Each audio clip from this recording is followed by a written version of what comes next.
नमस्कार, आप सुन रहे हैं आकाशवाणी का प्रसारण और सर हरि सिंह गौर की नगरी से मैं हूं आपकी होस्ट राशि। आज आप मेरे साथ सुनेंगे प्रोग्राम #AIR Next।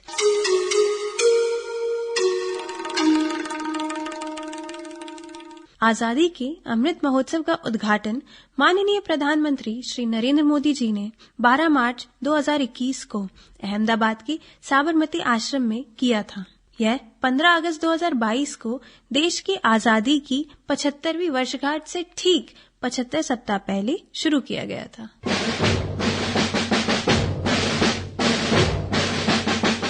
एक वक्त था जब हम अंग्रेजों के पराधीन थे। कई सालों तक अंग्रेजों ने भारत पर हुकूमत की और भारत की आवाम को अपना पराधीन बनाकर रखा।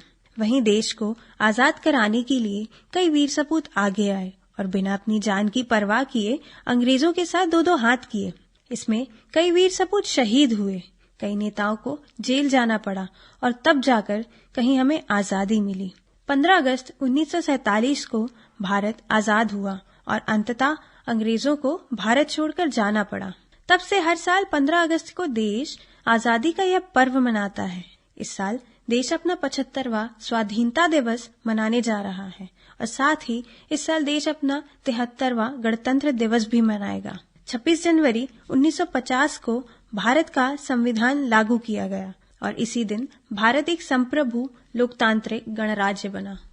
और क्योंकि बात गणतंत्र दिवस की हो रही थी तो अखलाक सागरी साहब, जो कि बुंदेलखंड के सागर शहर से हैं, उनकी एक कलाम याद आई है। घर घर में आश्कार है 26 जनवरी, क्या जश्ने शानदार है 26 जनवरी।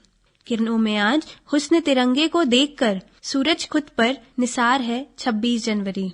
स्वाधीनता का मांग में सिंदूर सजाए गणतंत्रता की नार है 26 जनवरी। जो 15 अगस्त को तामीर हुआ था उस 12 की बहार है 26 जनवरी। दिल्ली है जिसके नाम से दुल्हन बनी, भारत का वो सिंगार है 26 जनवरी। अपने वतन पे जितने शहीदों ने जान दी उन सब की यादगार है 26 जनवरी। अखलाक क्या बताए वो अनमोल हैं कितने, जिन मोतियों का हार है 26 जनवरी।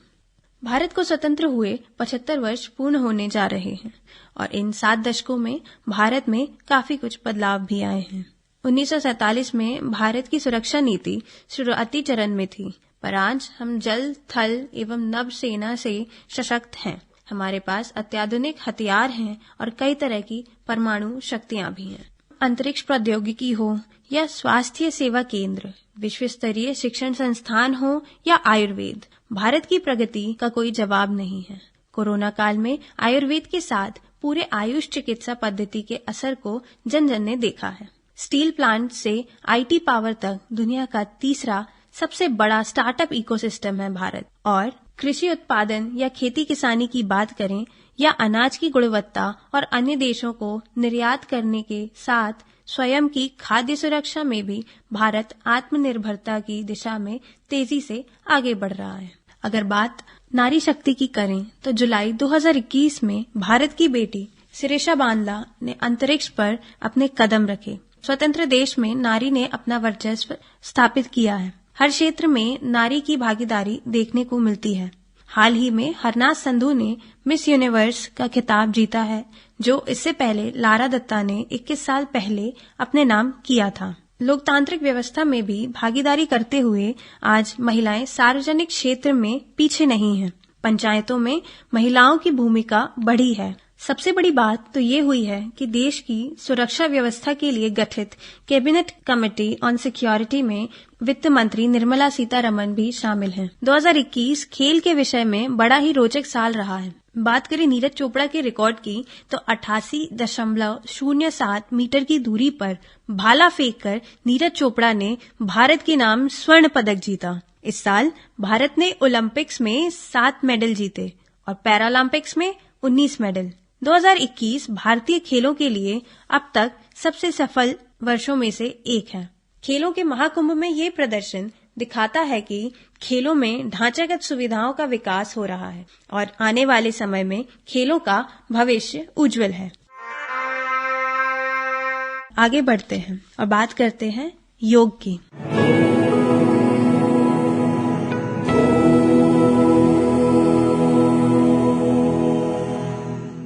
भारत ने प्राचीन यौगिक ज्ञान से दुनिया को परिचित कराया। योग होलिस्टिक हेल्थ के साथ साथ वेलनेस के लिए भी अहम है, ये दुनिया ने जाना है। सारी दुनिया विश्व योग दिवस 21 जून को मनाती है। भारत के पड़ोसी देशों के साथ आयात निर्यात और दोस्ताना संबंधों की तो मिसालें दी जाती हैं। हम धन्य हैं कि इस पावन धरा से बापू का शांति और अहिंसा का संदेश पूरे विश्व में गया।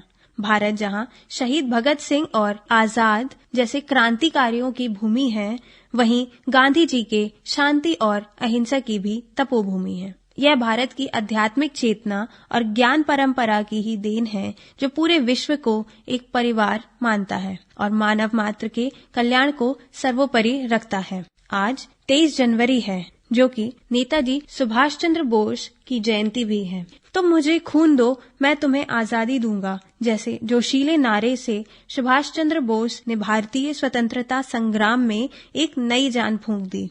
उनके द्वारा खड़ी की गई आजाद हिंद फौज ने अंग्रेजों के दांत खट्टे कर दिए।